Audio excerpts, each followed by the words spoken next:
రేపు బడ్జెట్ లో ఆంధ్రప్రదేశ్ కి పెట్రోకెమికల్ ఫ్యాక్టరీ రిఫైనరీ ఇచ్చిన తర్వాత తెలంగాణకు కాజీపేటలో కోచ్ ఫ్యాక్టరీ ఎందుకు ఇవ్వకూడదు? మీరు ఎందుకు డిమాండ్ చేయరు మోడీ గారిని?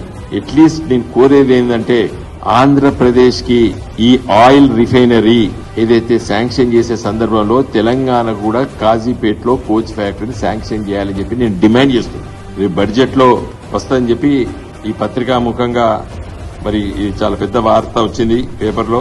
కాబట్టి ఈ ఎకనామిక్ టైమ్స్ అంటే వాళ్ళు బడ్జెట్ తయారైతే వాళ్ళు చుట్టూ తిరుగుతుంటారు వీరు, ఈ పేపర్స్ అందరూ జర్నలిస్టులు.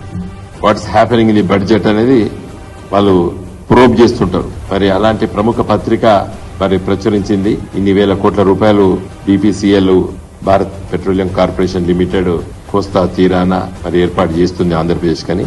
కాబట్టి నా రిక్వెస్ట్ ఏంటంటే వెంటనే ఈ కాజీపేటలో తెలంగాణకి ఆ స్థాయిలో ఒక పరిశ్రమను మీరు బడ్జెట్ లో శాంక్షన్ చేయాలని చెప్పి నేను కోరుతున్నాను.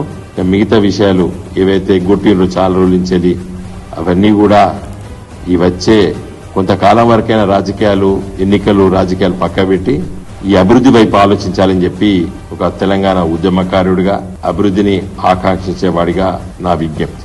జై తెలంగాణ.